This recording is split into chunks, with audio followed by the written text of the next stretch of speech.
My name is Helen Park. I am 46 years old.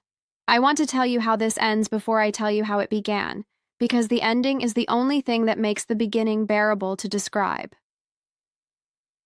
6 months ago, on a Thursday evening in March, my sister Janet stood at a podium in a hotel ballroom in Washington, D.C., in front of 412 people, holding an award for excellence in public health research that the National Institute of Health Advancement gives every 3 years to the researcher it determines has made the most significant contribution to the field in the preceding cycle. She was wearing a navy dress she had bought specifically for this occasion. She had prepared remarks. She thanked her team. She thanked her institution. She thanked her mentors. She thanked our parents, who were in the audience in the third row, our mother in the blue dress she wears to important occasions, and our father with his specific careful expression of a man who is trying not to cry, because crying in public is something he has never fully made peace with. She did not thank me. This is not a surprise, and I want to state that directly at the beginning because I think the absence of surprise is important. Janet had not thanked me for 8 years. She had not thanked me for the specific contributions that the award she was holding was given for. She had not thanked me because thanking me would have required acknowledging that the research the award recognized was not, in its most fundamental elements, entirely hers. What Janet did not know, standing at that podium in her navy dress while our parents sat in the third row and 412 people applauded, was that 3 weeks earlier I had submitted a comprehensive documentation package to the awards committee of the National Institute of Health Advancement, not in anger, not as a last-minute dramatic intervention. Submitted 3 weeks earlier, after 2 years of careful, specific, dated preparation, by a woman who had spent 8 years watching her work, attributed to someone else, and had decided at a moment I will describe precisely that the time for patience had passed and the time for accuracy had arrived. The committee had received my documentation. They had reviewed it. They had reached their own conclusions. Janet accepted the award on a Thursday evening. On Friday morning, she received a certified letter from the committee requesting an urgent meeting to discuss what they described as significant questions about the attribution of the research underlying the award. She did not yet know I had sent the documentation. She found out on a Monday. This is that story. All of it. From the beginning. My parents, Young-soo and Mi-hyun Park, came to the United States from South Korea in 1981, the year before I was born, with the specific combination of qualifications and determination that immigration to this country at that specific period required in abundance. My father had completed his doctorate in biochemistry at Seoul National University. My mother had a master's degree in mathematics.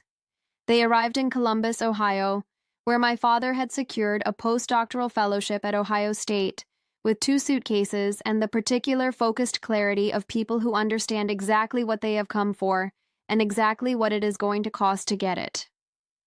I want to describe my parents carefully because I think understanding them is essential to understanding everything that followed between Janet and me, not as an explanation that excuses anything, but as the context without which the full shape of the situation is incomprehensible. My parents were, in the specific way of many immigrant families of their generation and background, organized around achievement in a manner that was not competitive in any cruel or conscious sense. But that was, nonetheless, the primary atmosphere in which Janet and I grew up. Excellence was not a goal in our household. It was the baseline. The question was never whether you would do well, but which specific form your doing well would take, and how completely you would commit to it. My father spent 31 years as a biochemistry professor at Ohio State. He published 83 peer-reviewed papers across that career.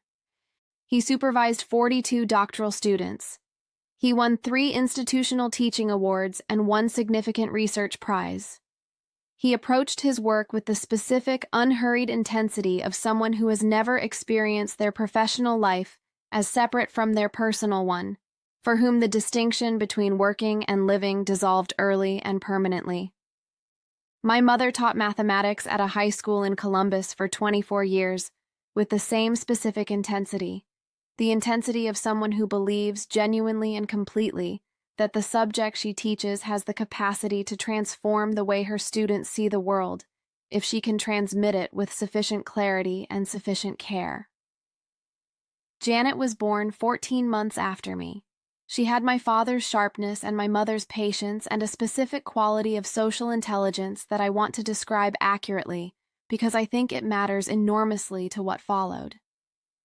Janet understood people the way our mother understood mathematics, with an almost structural clarity, able to read the underlying logic of social situations and relationships with the specific precision of someone for whom other people were not mysterious but legible. She was, from childhood, the one who knew how rooms worked, who was aligned with whom, what each person wanted from a given interaction, and how to provide enough of it to produce the outcome she was navigating toward. This is not a criticism in its description. In most of its applications, it was simply a form of intelligence, genuine and useful and occasionally stunning to witness. It became something more complicated. I came to understand gradually across years, only in situations where what Janet wanted required obscuring what someone else had contributed. I was the older sister, and I had my father's specific relationship to research, the deep internal absorption in a problem, the complete disregard for how long something was going to take if the thing was worth taking the time for, the specific joy of the moment when a complicated question begins to yield to patient, methodical investigation. I was not less socially intelligent than Janet, but I was less interested in social navigation as a skill to be practiced and more interested in the work itself as the thing that mattered, which meant that across the years of our shared professional world, I was often focused on the research while Janet was often focused on the research's reception, and the difference between those two orientations had consequences neither of us fully anticipated. We both went into public health research, the specific convergence of our different intelligences in a field that required both the methodological rigor I had inherited from our father and the institutional navigation that Janet's social intelligence provided. I completed my doctoral work at Johns Hopkins in epidemiology. Janet completed hers at Michigan in health policy. We ended up, by a combination of coincidence and the specific gravitational pull of our shared field's relatively small world, at institutions 40 minutes apart in the Research Triangle area of North Carolina, both of us building research programs in the overlapping territory of population health outcomes and health equity policy. We collaborated. This is the central fact from which everything else in this story flows, and I want to be precise about what collaboration meant in our specific context. The research project that eventually became the foundation of Janet's award began as my project. I want to state this with the care it deserves, not as a claim I am making in anger, but as a specific factual description of how the work began, because the beginning matters. In 2015, I began designing a longitudinal study examining the relationship between neighborhood-level environmental conditions and chronic disease outcomes in low-income urban communities, a project motivated by a specific observation I had been developing across 3 years of earlier work. That existing health equity research was measuring the wrong variables when it tried to understand why health disparities persisted, even in communities with improved access to clinical care. The insight at the center of what I was designing was specific and, I believe, genuinely significant: that the persistence of health disparities in communities with improved clinical access was explained not by healthcare factors, but by what I was calling the Environmental Dignity Index, a composite measure I was developing that captured the cumulative physical and social environmental conditions of a neighborhood, the quality of green space, the noise and pollution levels, the built infrastructure, the social cohesion indicators, the sense of agency residents reported over their own physical environment, and tracked their relationship to health outcomes over time. This was not a standard public health framing. The existing literature addressed environmental health factors individually and in isolation. What I was proposing was a composite measure that understood these factors as a system, something that produced a specific cumulative effect that was greater than the sum of its parts, and that required longitudinal tracking rather than cross-sectional measurement to fully capture. I had been developing the conceptual framework for the Environmental Dignity Index for 3 years before I brought Janet into the project. I brought her in because I needed institutional support that my own program at the time did not have.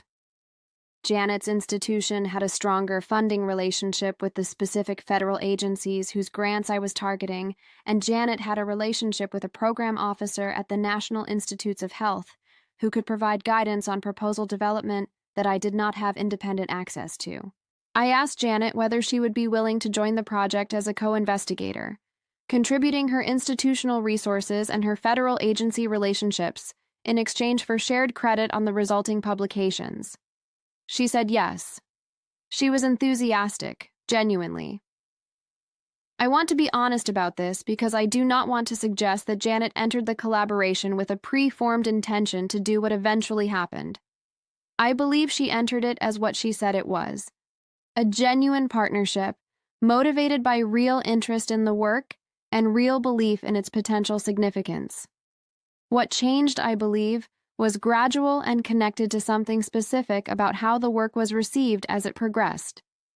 The study ran for 5 years. I want to describe those 5 years with the specific detail that their actual texture requires, because the texture is where the important things happened, rather than in any single dramatic moment. I designed the study. The methodological architecture of the Environmental Dignity Index, the specific composite variables and their weighting, the longitudinal tracking mechanism, the community engagement protocol that allowed us to collect data from residents in ways that produced accurate and complete responses rather than the systematic underreporting that compromises most health research in low-income communities. These were mine. I developed them across the 3 years before Janet joined and refined them continuously across the 5 years of the study itself.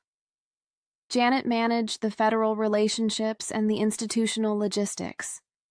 She was the face of the project at conferences and in presentations to funders, a role she was genuinely better suited for than I was, not because I was incapable of public presentation, but because Janet's specific social intelligence made her exceptionally effective in the particular kind of institutional navigation that large federal research projects require. She gave presentations.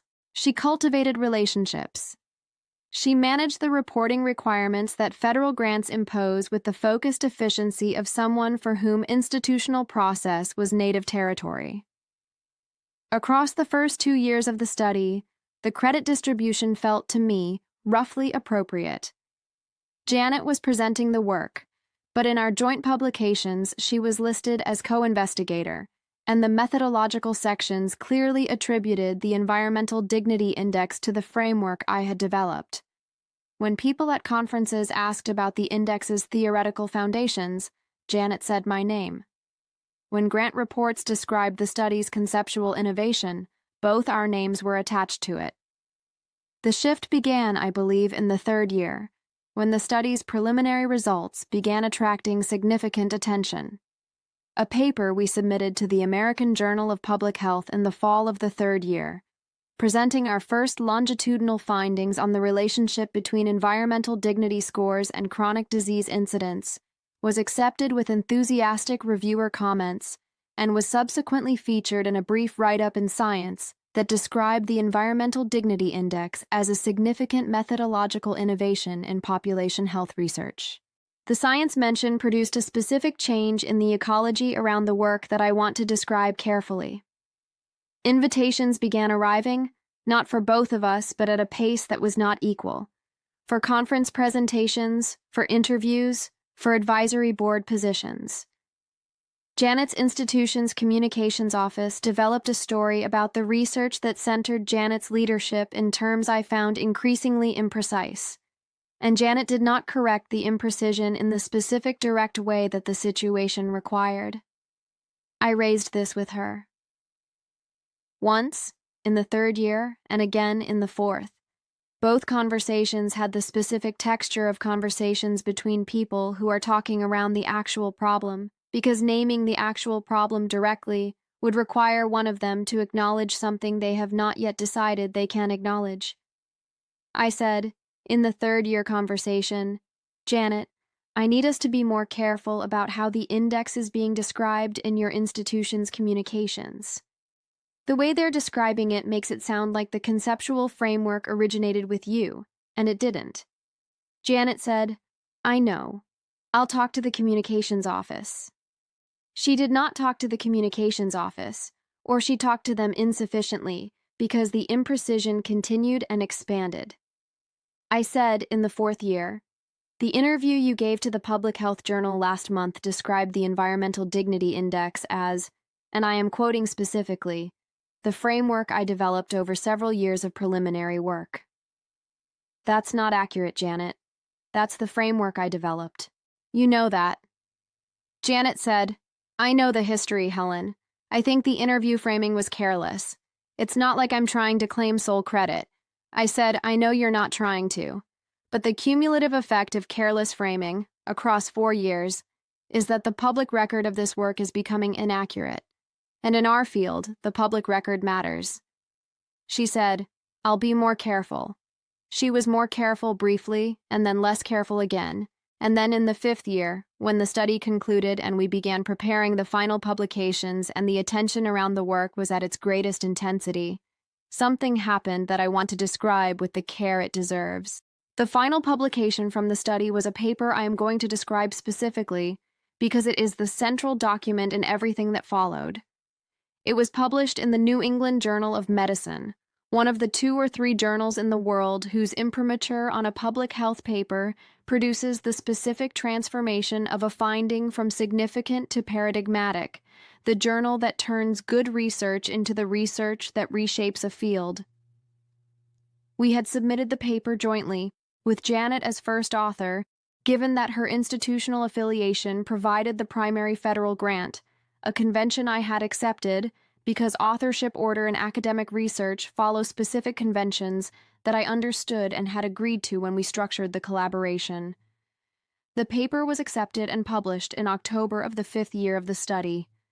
It was, by any honest assessment, genuinely important work, the kind of paper that appears once or twice in a decade and that produces a specific, measurable change in how the field approaches a problem. The reviewers said this. The editor said this in her acceptance letter. The subsequent citations, in the 18 months following publication, confirmed it. The paper described the Environmental Dignity Index as the study's central methodological innovation.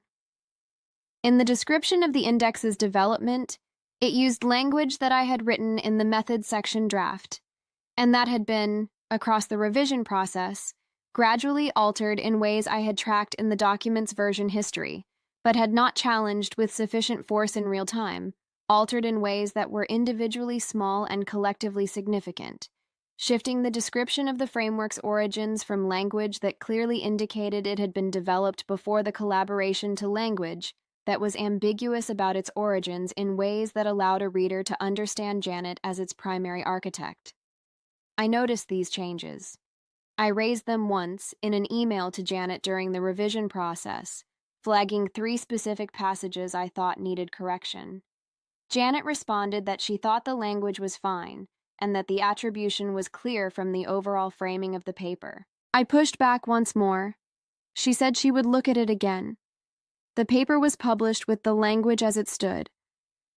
I want to be honest about what I did in the period immediately following the paper's publication. I did not file a formal complaint. I did not contact the journal. I did not escalate the attribution dispute to our institutions or to any professional body. I told myself, and I believed at the time, that the work's importance transcended the attribution question, that the findings would do what they needed to do in the field, regardless of who received primary credit for the conceptual framework underlying them, that the people who mattered in the field would know the true history of the work, because the true history was visible to anyone who looked carefully at the record. I was partly right about this. Several colleagues who had followed the work from its early stages did know the true history and said so privately. One of them, a researcher named David Kim at Harvard, who had seen my earliest presentations of the Environmental Dignity Index framework at a conference in 2014, before Janet was involved in the project at all, told me directly, "Helen, the field knows this is your work.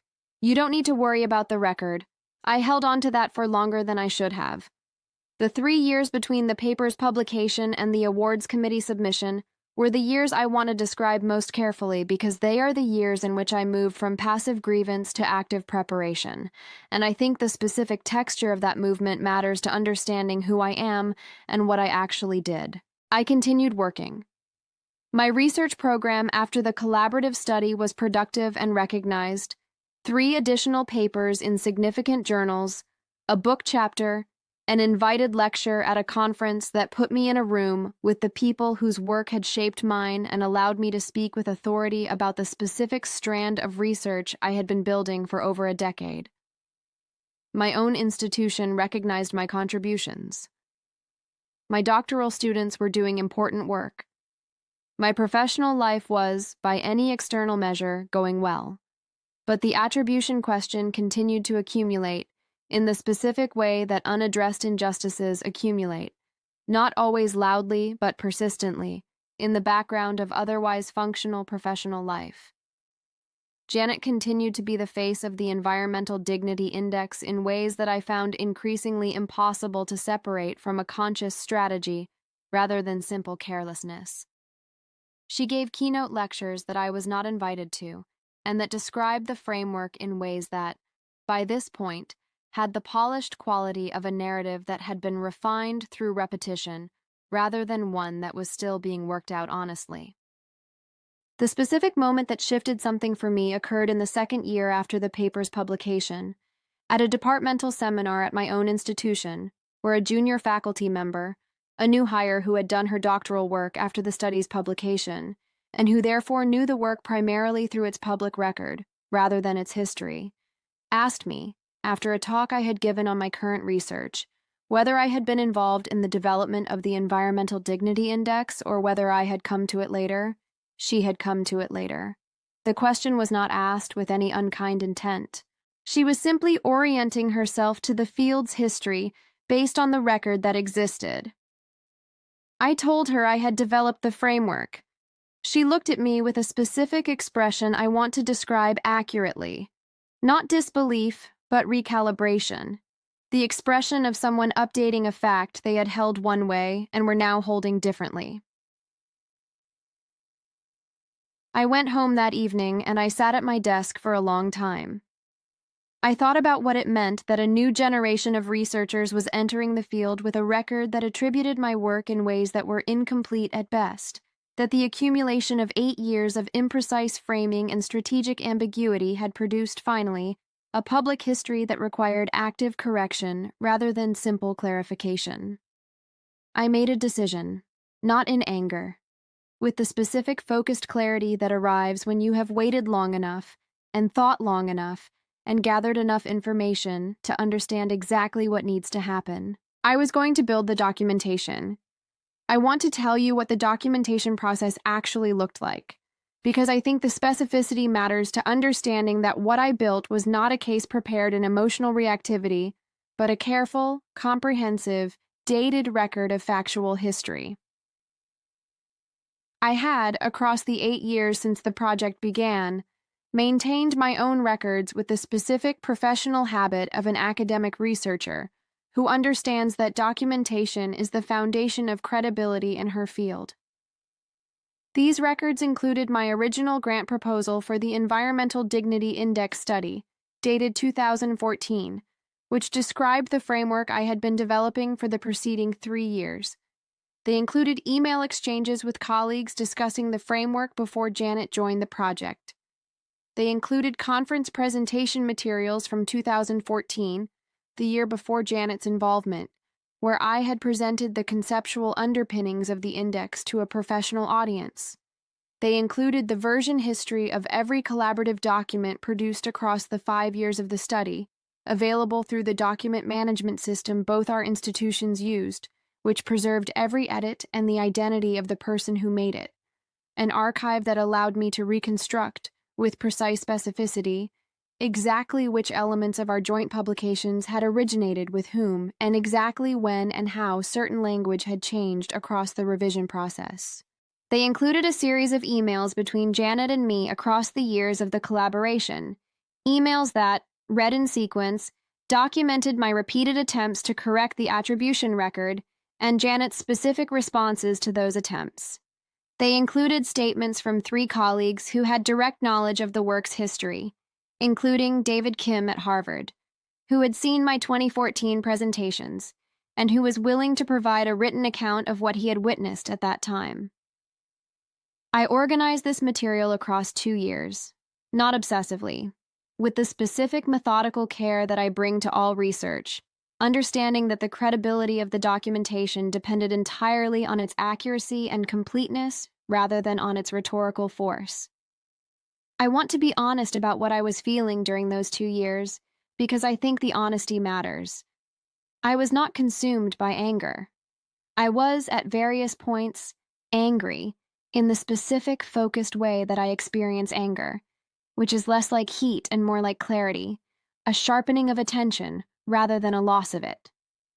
I was also, at various points, genuinely sad, in the specific way of someone who loves her sister and has watched a relationship she valued become something she could not fully trust, and who understands that whatever happens next is going to change things in ways that cannot be reversed.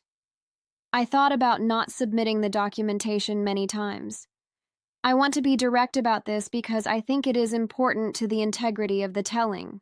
There were months during the preparation when I considered simply continuing to build my own record and not acting on it formally, trusting that time and the natural accumulation of my own work would eventually correct the public record without requiring the specific confrontation that a formal submission would produce.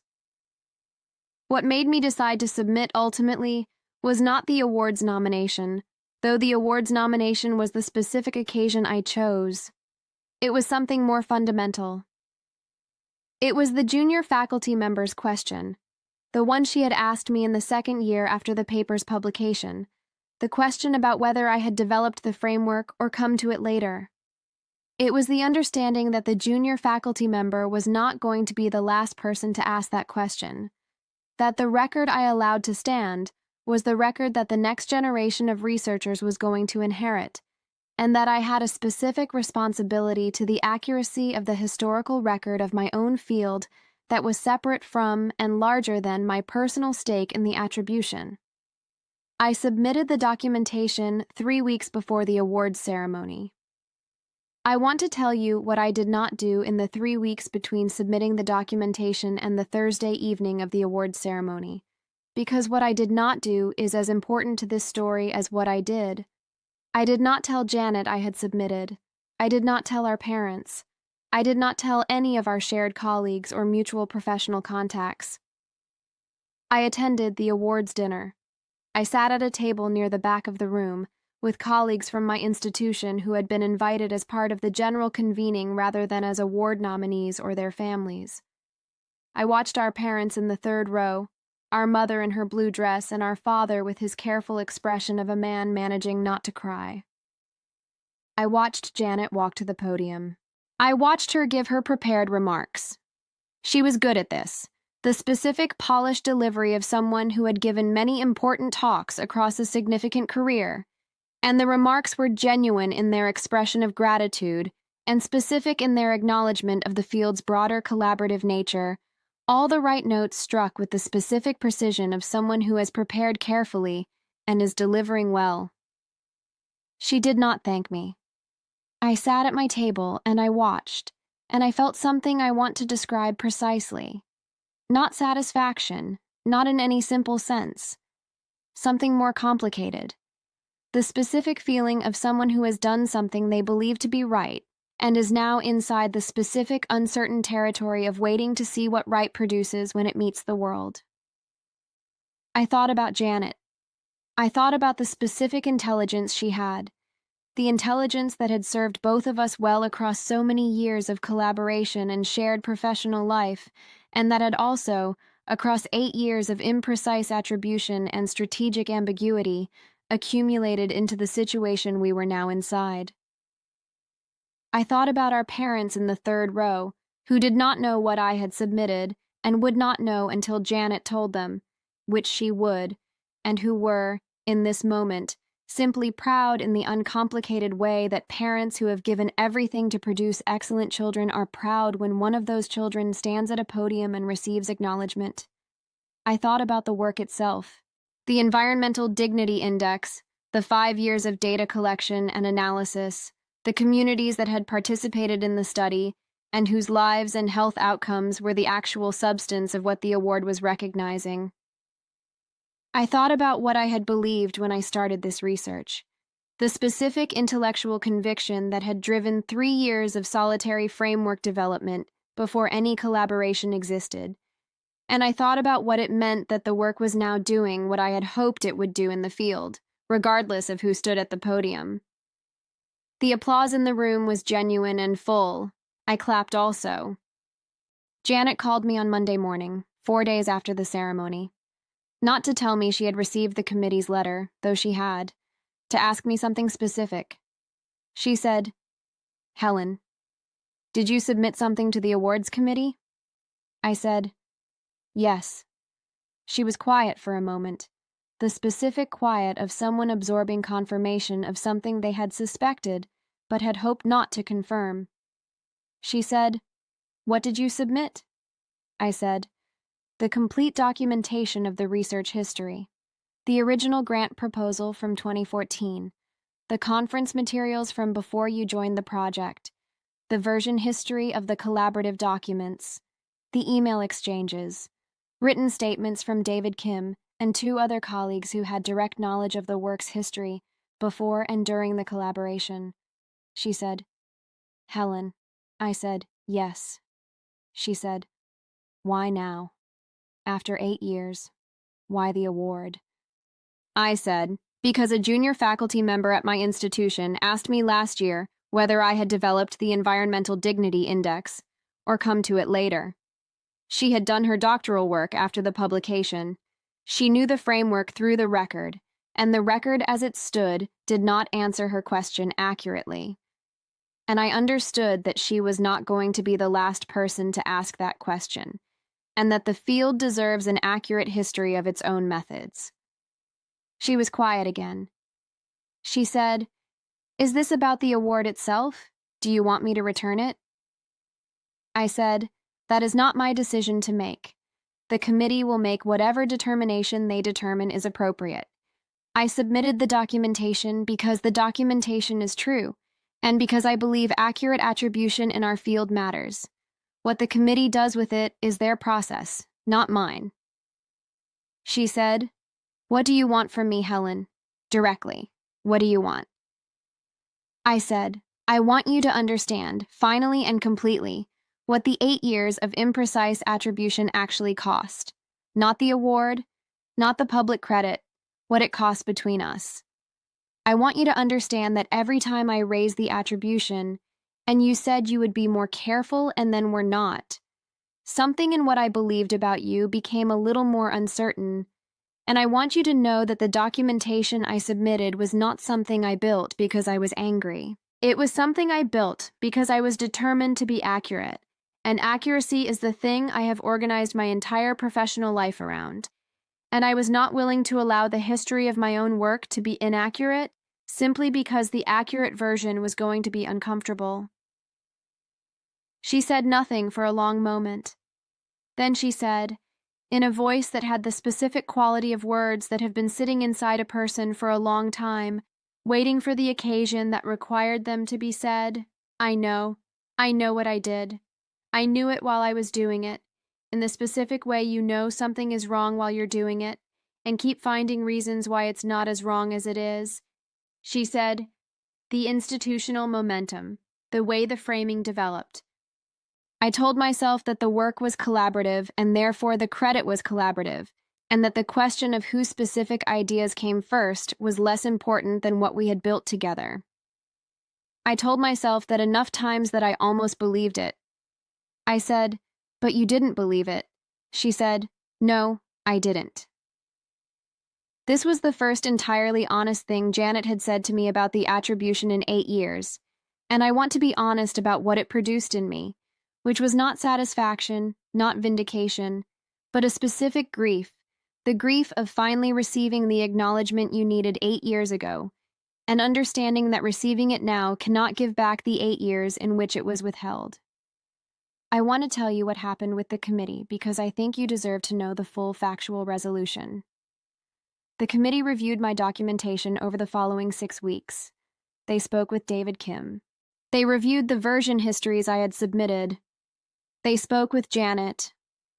Their determination, communicated formally in May, was that the award as given required modification of the attribution language in all institutional materials, that future references to the Environmental Dignity Index as an award-winning innovation would need to include language that accurately attributed the framework's development to my prior work and the subsequent collaboration, and that a formal correction would be issued to the field's major publication venues clarifying the research history. The award itself was not rescinded. I want to be direct about this because I think it matters.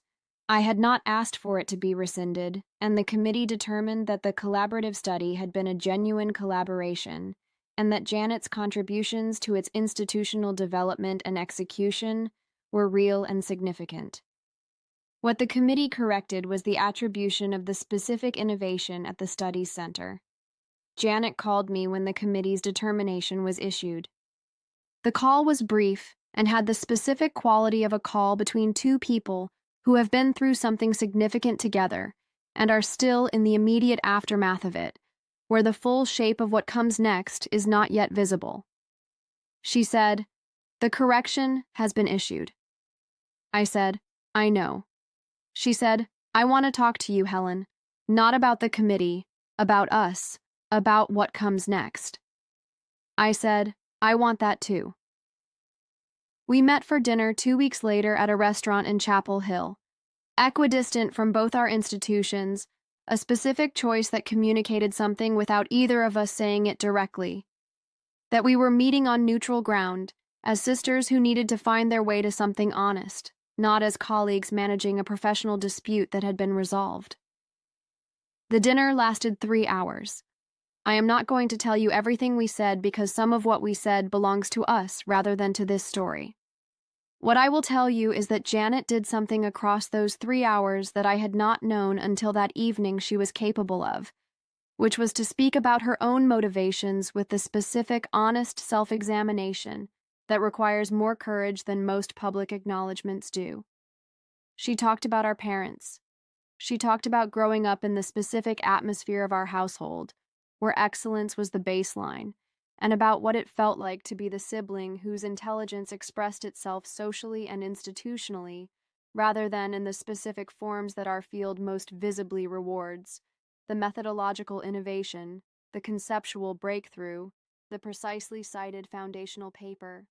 She talked about the specific particular fear of being known primarily as the one who facilitated someone else's brilliance, rather than as the one whose brilliance was being facilitated, and about how that fear had shaped decisions she had made without fully acknowledging them as decisions. I said, "You were brilliant."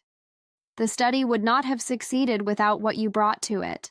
The institutional relationships, the way you manage the federal partners, the public presentations. These are genuine and significant contributions, she said. I know. I couldn't let myself know it clearly enough to trust it. I needed more than what was actually mine, and I took it. And I am sorry. I looked at my sister across the table. This woman who had shared a bedroom with me for 17 years, and who had spent 8 years slowly taking credit for work she knew was not entirely hers, and who was now looking at me with the specific direct expression of someone who has decided that honesty is the only path forward. Even though honesty is the most uncomfortable available option, I said, "I believe you," she said. "Can we fix it?" I said, "I don't know." "I think we can find out." Here is what I know now that I did not know when I began building the documentation 2 years ago. I know that accuracy in the attribution of intellectual work is not a small thing.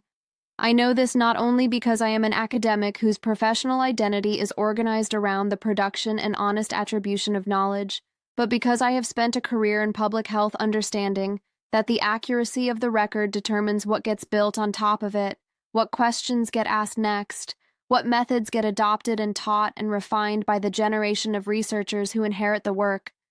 If the record is inaccurate, the building on top of it is built on the wrong foundation, and the wrong foundation eventually produces the wrong structure, regardless of how carefully the building is done. I know that patience in the right situations is a virtue, and that in other situations it functions as permission for something that should not be permitted. I was patient for 8 years. The patience was not without value. It gave me time to understand the situation fully, to build documentation that was comprehensive rather than reactive, to ensure that when I did act, I was acting from a position of complete factual preparation rather than emotional urgency. But the patience also allowed something to become 8 years old that should have been addressed in 2, and the additional 6 years of accumulated history made the correction, when it came, more significant and more painful than earlier correction would have been. I know that the people who take things from us that belong to us are not always the people we expect. Patricia, who stood near the window at my baby shower, was easy to identify as an adversary from early in my marriage. Janet was never my adversary. She was my sister and my colleague, and the person who brought me soup when I had the flu and called me when our father had a health scare, and has known the specific texture of being a Park daughter across 46 years of shared history. The taking was real, and it existed alongside 46 years of genuine love and genuine shared life, and those two things have to be held together rather than allowing one to dissolve the other, because the dissolution in either direction would be its own form of inaccuracy. And I know that the historical record of a field, or a family, or a life is not simply what happened, but what was documented, what was written down, what was preserved with sufficient care that it can be read accurately by someone who was not present when it occurred. I spent 3 years developing the Environmental Dignity Index before anyone but me knew it existed. Those 3 years happened. The fact that they happened did not depend on anyone acknowledging them. But the acknowledgement, when it finally and accurately came, was not nothing. It was the specific, important thing that allowed what happened to be part of the record that gets inherited, rather than part of the private history that disappears with the person who carried it. That is my story. 8 years of careful watching and careful documentation. A Thursday evening in March and a podium and a navy dress and an award that was given and then reconsidered. And a dinner in Chapel Hill 3 hours long between two sisters who are still figuring out what comes next. If this reminded you of work that was yours that someone else stood in front of, I want to hear from you. Drop it in the comments. Share this with someone who needs to know that the record, built carefully and preserved specifically, has a way of outlasting even the most confident misattribution. Hit subscribe, and I will see you in the next one.